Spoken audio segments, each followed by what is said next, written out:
Shalom bien-aimés dans le Seigneur, nous sanctifions les noms de Dieu.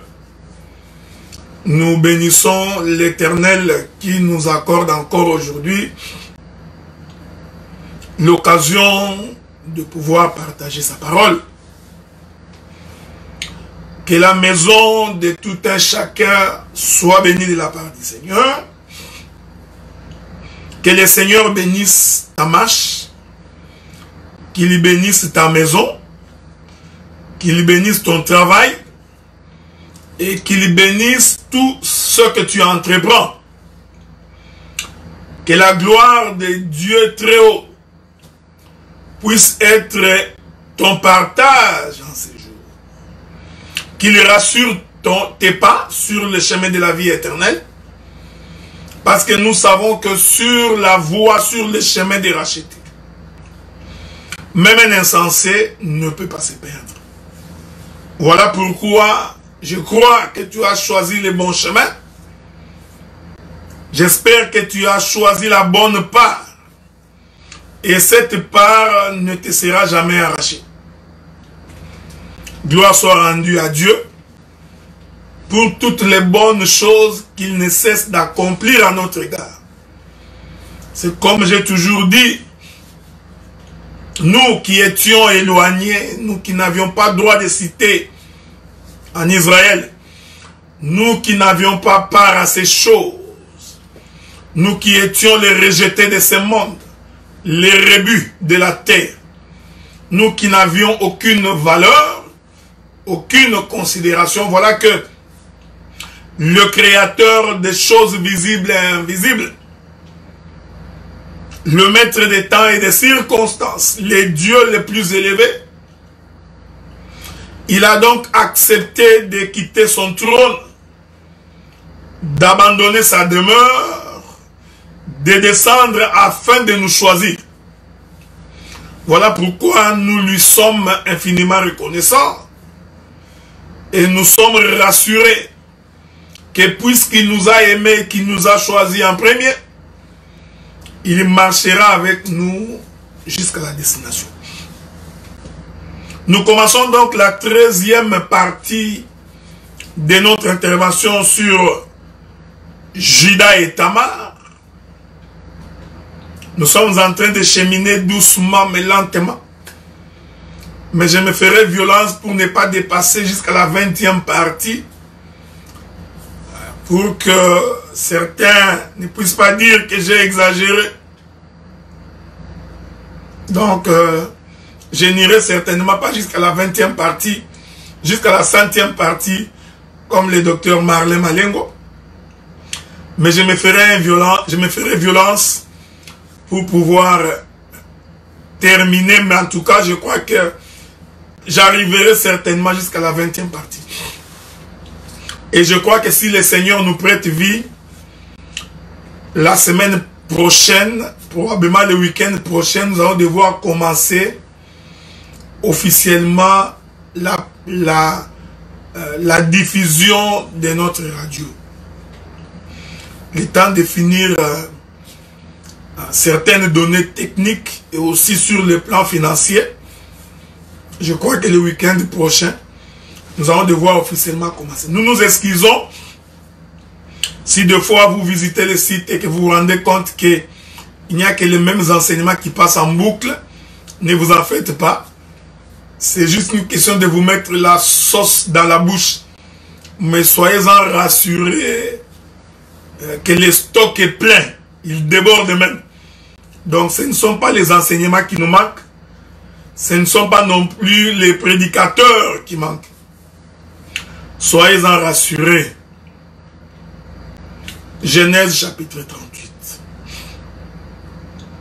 Nous prenons le livre de Genèse chapitre 38. Nous allons lire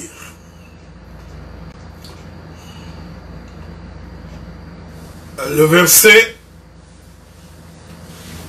17, 18 et 19. Il est écrit. Il y répondit, je commence par le verset 17. Il y répondit, je t'enverrai un chevreau de mon troupeau. Elle dit, me donneras-tu un gage jusqu'à ce que tu l'envoies? Il y répondit, quel gage te donnerai-je? Elle dit, ton cachet, ton cordon et les bâtons que tu as à la main. Il les lui donna, puis il alla vers elle devint enceinte. Elle s'éleva, s'en alla, elle ôta son voile et remit ses habits de veuvage. L'écriture étant lue, c'est comme je vous ai toujours dit, le problème ce n'est pas d'avoir l'écriture. Parce que l'écriture, tout le monde peut l'avoir. Un enfant de 8 ans qui sait lire a la capacité de lire les Écritures. Les calotins sont capables de lire les Écritures. Les presbytériens peuvent lire les Écritures. Les méthodistes, les pentecôtistes, les adventistes, les saints des derniers jours. Tout le monde peut lire les Écritures. Donc le problème, ce n'est pas d'avoir l'Écriture. Le problème, c'est d'avoir l'interprétation de l'Écriture. Donc, si tu n'as pas l'interprétation de l'Écriture, et que tu n'as que le songe, comprends que Dieu t'échappe encore. Parce que Dieu se cache à l'intérieur de l'Écriture. Voilà pourquoi lorsque nous parlons de la prédication, lorsque nous parlons de l'enseignement, il est question de faire comprendre l'essence des Écritures. C'est dans l'interprétation des Écritures que nous y trouvons la vie. C'est dans la compréhension des sens des Écritures que se trouve la vie éternelle. Donc, répéter l'Écriture, ce n'est pas ça la parole de Dieu. Faire un commentaire des textes bibliques n'est pas non plus la parole de Dieu. Crier n'est pas synonyme d'expliquer l'Écriture. Donc, la pensée de l'Écriture, c'est ce que nous recherchons. La fois passée, j'ai expliqué les cachets. Aujourd'hui, je vais expliquer les cordons. Il est vrai qu'il y aura beaucoup de choses à dire sur les cordons. Mais je voudrais vous demander de me suivre attentivement. Parce que lorsque Juda croise Tamar, parmi les éléments constitutifs du gage, nous y trouvons les cordons. Est-ce que vous me comprenez? Nous allons donc ensemble avec vous essayer de définir ce que c'est un cordon. C'est très important. Il ne faut pas être étonné. En Israël, quand l'homme portait sa robe, il mettait donc un cordon. Les cordons, parce qu'ici, Juda était habillé. En étant habillé, donc, Juda avait donc un cordon. Les cordons, pour comprendre cela, je vais donner 2 ou 3 écritures.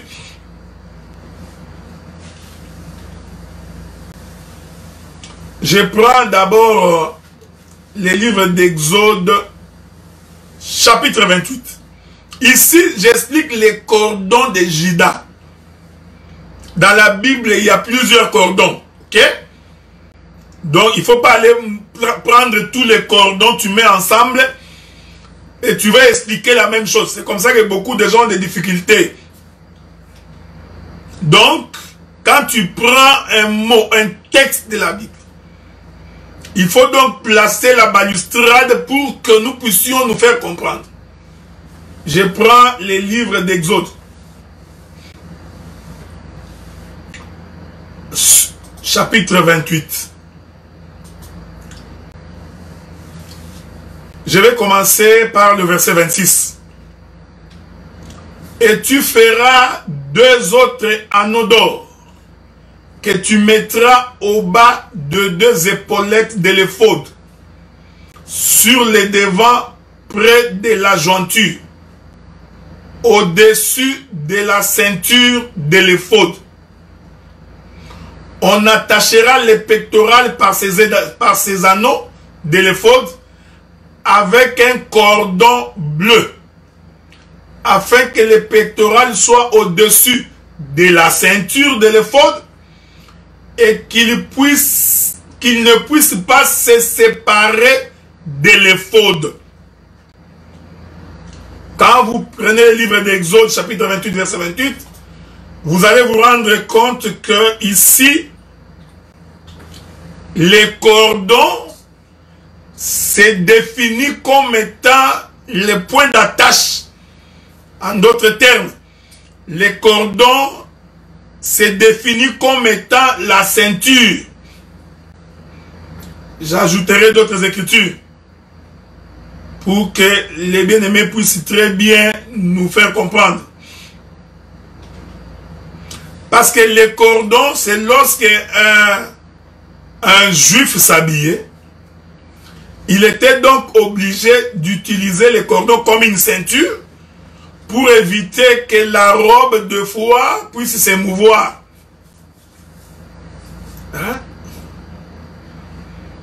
Donc, les cordons, en d'autres termes, c'est la ceinture pour tenir la robe. C'est pourquoi j'ai pris l'écriture d'Exode, est-ce que nous ne sommes pas en train d'expliquer les vêtements sacerdotaux d'Aaron? Mais quand Aaron s'habillait, l'écriture dit dans les livres de Exode 28, verset 28, il est décrit: on attachera les pectorales par ses anneaux de l'éphod avec un cordon bleu, afin que les pectorales soient au-dessus, le pectoral c'est ici, de la ceinture de l'éphod. Parce que l'éphod c'est l'habit du souverain sacrificateur. Donc l'habit du souverain sacrificateur était cousu en éphod. C'était l'habit en éphod. On appelait ça la robe d'éphod. Ok? Maintenant, pour éviter que les anneaux attachés sur les pectorales du souverain sacrificateur ne puissent tomber, il était donc question que l'on mette un cordon bleu comme une ceinture afin que, c'est ce que dit l'écriture, les pectorales soient au-dessus de la ceinture de l'éphod, qu'ils ne puissent pas se séparer de l'éphod. Est-ce que vous comprenez? Donc, le cordon ici, c'est défini comme étant la ceinture. Je vais essayer d'ajouter, si le Seigneur me permet, une autre écriture. C'est très important.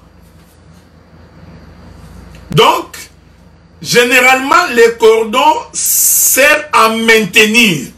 C'est ici que je voudrais ajouter une autre écriture, toujours dans les livres de Exode.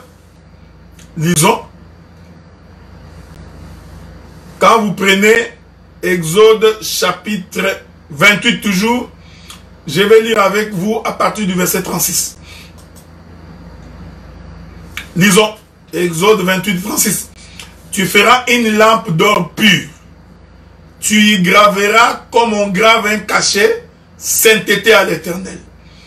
Tu l'attacheras avec un cordon bleu sur la tiare et sur les devants de la tiare. Donc, les cordons, c'est pour maintenir. Est-ce que vous me suivez ce que je dis, frère? Donc, les cordons servent à maintenir. C'est pourquoi j'ai défini les cordons comme étant une ceinture. C'est pourquoi quand le juif s'est promené, quand Judas faisait son déplacement, il avait donc un cordon qui est un fil, voyez-vous, qu'il mettait autour de sa hanche. Je vais vous ajouter une autre écriture pour que vous compreniez ça. C'est très important. Souvenez-vous lorsque Josué envoya les deux espions, je crois que c'est Moïse, lorsqu'il envoya les deux espions aller explorer le pays de Jéricho. Je suis le pays de Canaan. La Bible dit ceci, je suis dans Josué chapitre 2, le pays de Jéricho, je crois. Le verset 18, il est écrit: à notre entrée dans le pays, attache ces cordons des fils cramoisis à la fenêtre par laquelle tu nous as fait descendre, et recueille auprès de toi dans la maison de ton père, de ta mère, de tes frères, toute ta famille. Ok? Je vais ajouter une autre écriture. Tout ça, c'est pour expliquer que les cordons, c'est un fil. Donc, ici, pour le cas de Judas, les cordons, c'est donc une ceinture que Judas mettait tout autour de sa hanche pour maintenir sa robe. Ok?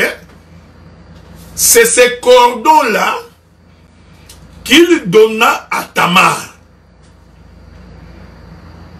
Maintenant, il faut que nous lisions très bien les Écritures pour que nous essayions de comprendre mais que signifie les cordons.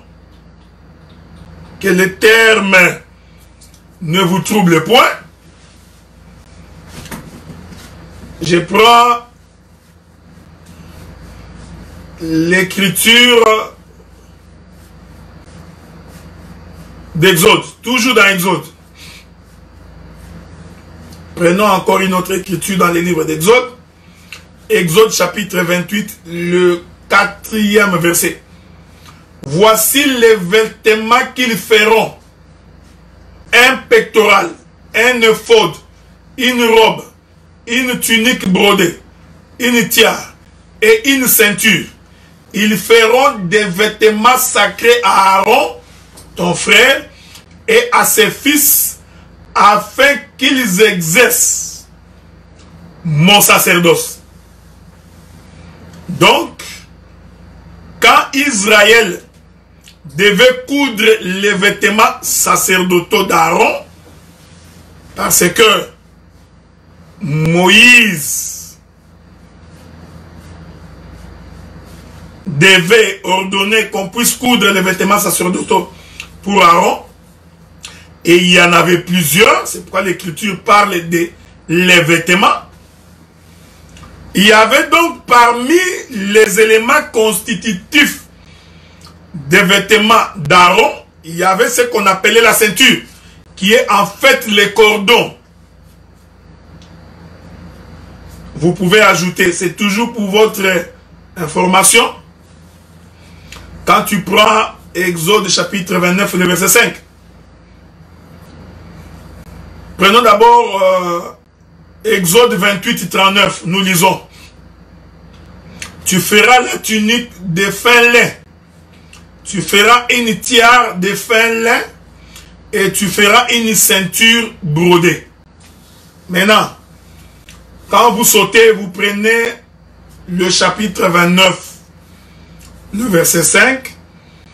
Tu prendras les vêtements, tu revêtiras Aaron de la tunique, de la robe d'éphod, de l'éphod du pectoral. Tu mettras sur lui la ceinture de l'éphod. La ceinture de l'éphod, c'est ça les cordons. C'est ce que le bien-aimé Aaron mettait à la hanche. Et je vous informe, que la ceinture se porte tout autour de la hanche. J'insiste, parce que je suis en train d'aller comme ça, parce que je vais voler, ne vous en faites pas. La ceinture, quand il faut la porter, vous allez donc la porter tout autour de la hanche. Donc la ceinture, c'est la partie, elle se porte à l'endroit qui sépare la partie supérieure de la partie inférieure. C'est très important. La ceinture pose donc les liens entre le membre supérieur et les membres inférieurs. La ceinture est le lien entre le membre supérieur et les membres inférieurs. Est-ce que vous comprenez ce que nous disons?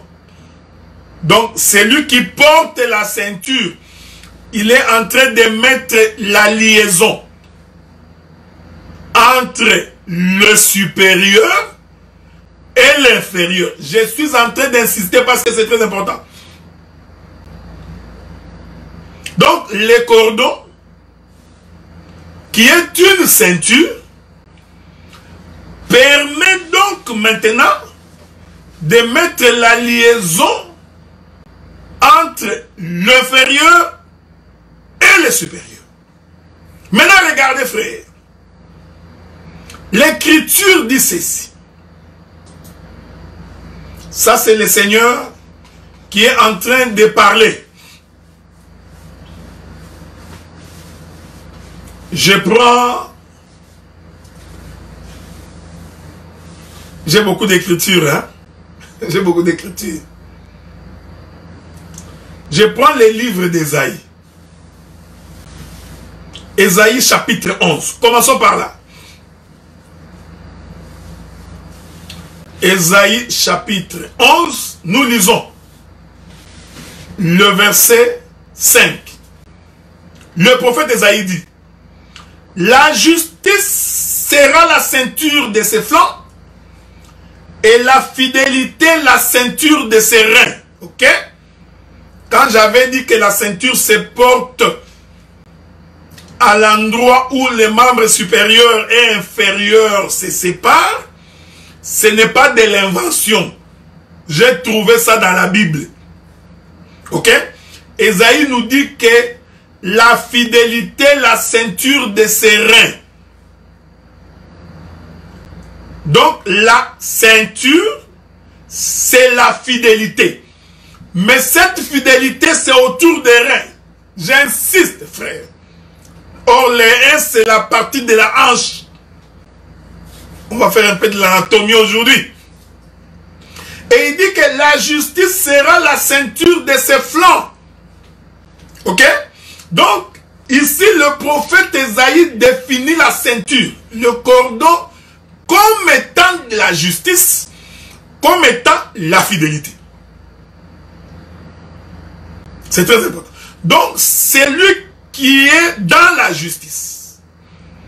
Celui qui est dans la fidélité, en réalité, il a la ceinture. Et cela, c'est la fidélité, la ceinture de ses reins.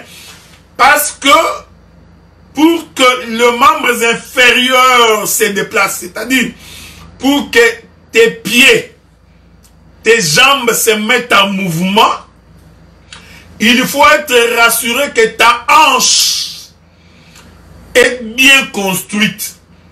Il faut être rassuré que ta hanche est forte.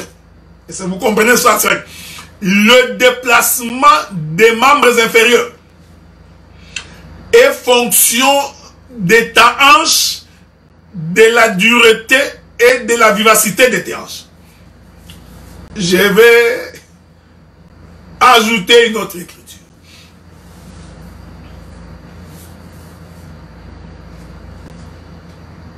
Je prends Ésaïe chapitre 5. Tu ne peux pas marcher si ta hanche n'a pas la ceinture. Ok? Si ta hanche n'a pas les cordons, tu ne peux pas marcher. Je n'invente pas. Prenons les Écritures. Ésaïe chapitre 5, le verset 27. Nous lisons.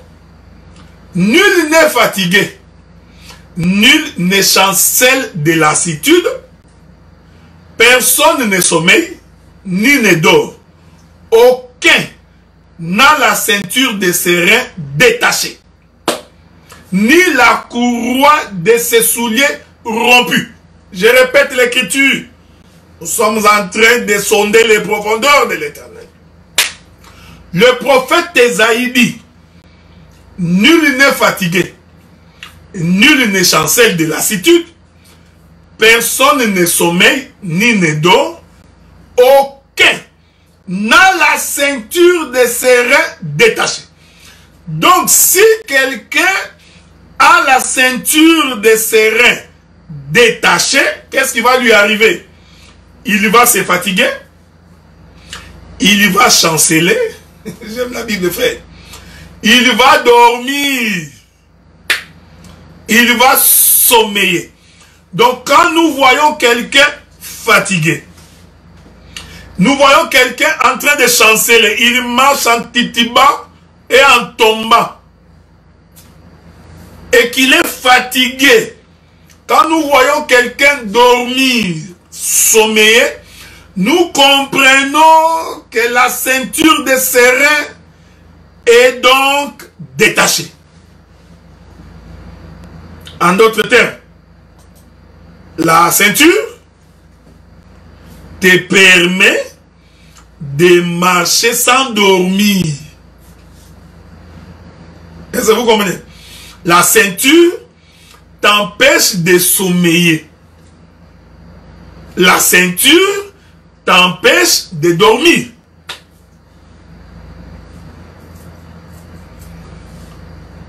Vous avez vu le verset. Donc, si nous voyons quelqu'un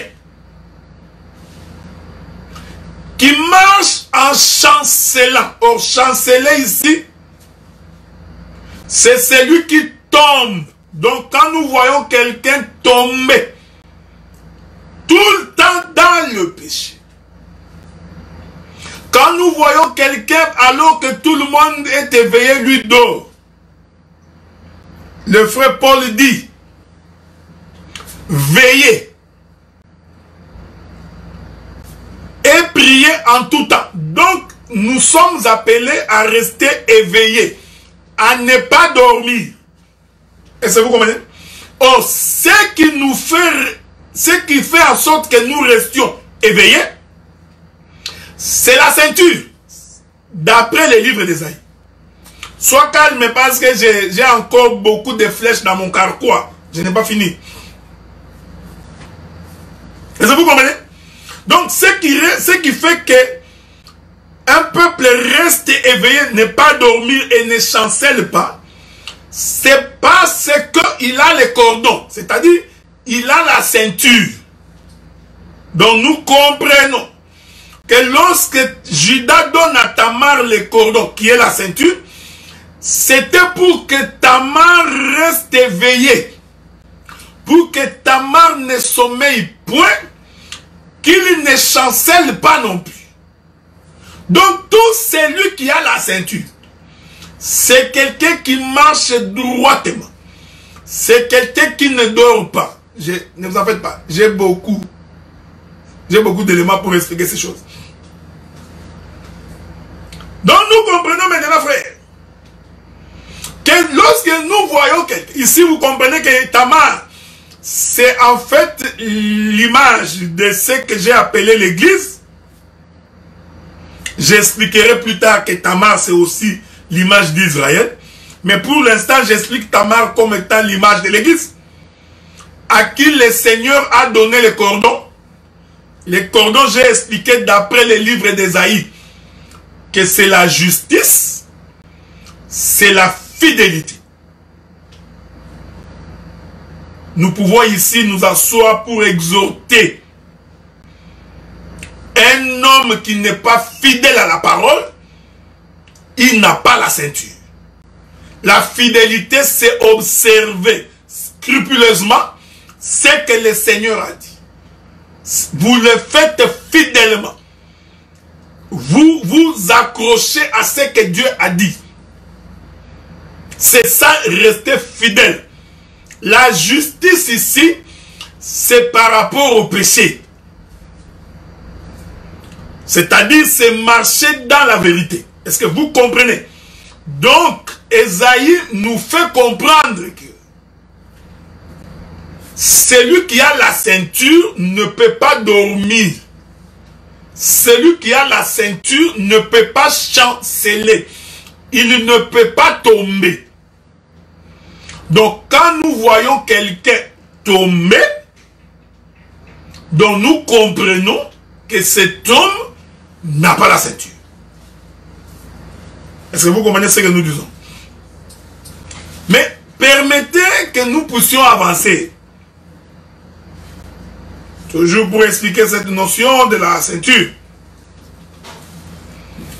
L'Écriture nous dit ceci.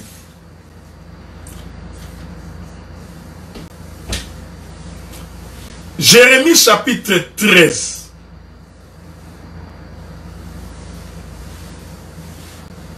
Jérémie chapitre 13. Je vais commencer par le premier verset. Nous lisons. Ainsi parle l'Éternel. Ainsi m'a parlé l'Éternel. Va, achète-toi une ceinture de lin. Mets-la sur tes reins. Ok? Donc la ceinture se porte à la hanche. Je n'ai pas oublié. Je vous ai dit que la hanche, c'est le lien de jonction entre les membres inférieurs et les membres supérieurs.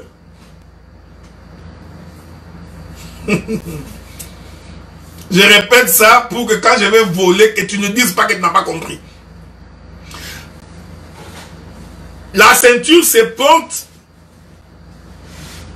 à la partie qui relie le supérieur et l'inférieur. Dieu appelle cette partie les reins. En fait, c'est la hanche. Ok? Donc, sans la ceinture, la partie inférieure du corps ne peut pas être reliée par la partie supérieure du corps. Ainsi m'a parlé l'Éternel. Jérémie chapitre 13. Achète-toi une ceinture de lait, mets-la sur terrain, mais ne la trempe pas dans l'eau. J'achetai la ceinture selon la parole de l'Éternel et je l'ai mis sur mes reins. La parole de l'Éternel me fut adressée une seconde fois en ces mots. Prends la ceinture que tu as achetée et qui est sur tes reins, lève-toi, va vers l'Euphrate. Voilà. Donc, le fait que tu as la ceinture portée sur tes reins, tout autour de tes hanches, Dieu dit maintenant à Jérémie, maintenant tu peux marcher. Je te demande maintenant de t'élever. Donc, si tu n'as pas la ceinture, il va être difficile pour toi de t'élever. Avant de faire le déplacement, avant de te mettre en mouvement, il faut premièrement que tu aies une ceinture portée à la hanche. Or, ce sont les membres inférieurs de ton corps qui te permettent de te déplacer. Ok? Tu veux bien faire. Parce que quand tu veux te déplacer, c'est par tes jambes que tu te déplaces. Ok? Il n'y a pas une autre manière de te déplacer selon Dieu. Ok? À moins que tu sois un paralytique ou que tu sois un boiteux. Si tu es un boiteux, Job va t'aider. Job dit, j'étais les pieds des boiteux. Ok? Donc, Job, c'est un pied. Il dit que j'étais les pieds des boiteux. On va lire ça pour vous. Okay? Je vais lire ça pour vous. Ok? Donc, il était les pieds des boiteux. C'est Job qui dit ça. Je crois que c'est Job chapitre... Souffrez. Je vais courir très vite. Nous sommes dans les livres de Job chapitre 29. Job chapitre 29. Qu'est-ce qui est écrit? Nous lisons le verset 14 et 15. La Bible dit, je me revêtais de la justice et je lui servais de vêtements. J'avais ma droiture pour manteau et pour turban. J'étais l'œil de l'aveugle et les pieds du boiteux. Ça, c'est Job qui parle. Or, Job n'a jamais été l'œil de l'aveugle. Job n'a jamais été les pieds du boiteux. Or, quand Job dit que j'étais l'œil de l'aveugle, nous comprenons que Job ici, c'est le Seigneur Jésus-Christ. Parce que l'Écriture dit qu'un jour, Jésus croisa un homme qui était né aveugle. Les disciples lui posèrent la question, cet homme est-il né aveugle à cause de ses péchés ou à cause des péchés de ses parents? Jésus répond que cet homme est né aveugle afin que la gloire de Dieu soit manifestée. Donc moi, je vais donc devenir l'œil de cet homme. Donc nous comprenons que le véritable Job, c'était le Seigneur Jésus-Christ. Un jour, Jésus marche, il croise un homme qui était paralytique. Ok? Il dit à cet homme, prends ta natte, lève-toi et marche. Donc Jésus, c'était lui les pieds du boiteux. Ok? Donc ici, quand Job parle ici, Job prophétise. Parce que je vous avais dit que Job était un prophète. Donc Job ne parlait pas de lui-même. Rentrons dans les livres de Jérémie, là où nous étions. Dans Jérémie chapitre 13. Ok? Il dit, maintenant que tu as mis ta ceinture tout autour de ta hanche, tu peux maintenant marcher. Je dis ceci, frère. Donc, le membre inférieur ne peut pas faire un déplacement. S'il n'est pas relié par le membre supérieur, au travers de la ceinture. J'ai expliqué la ceinture comme étant la justice Je l'ai aussi expliqué comme étant la fidélité. Mais je n'ai pas fini.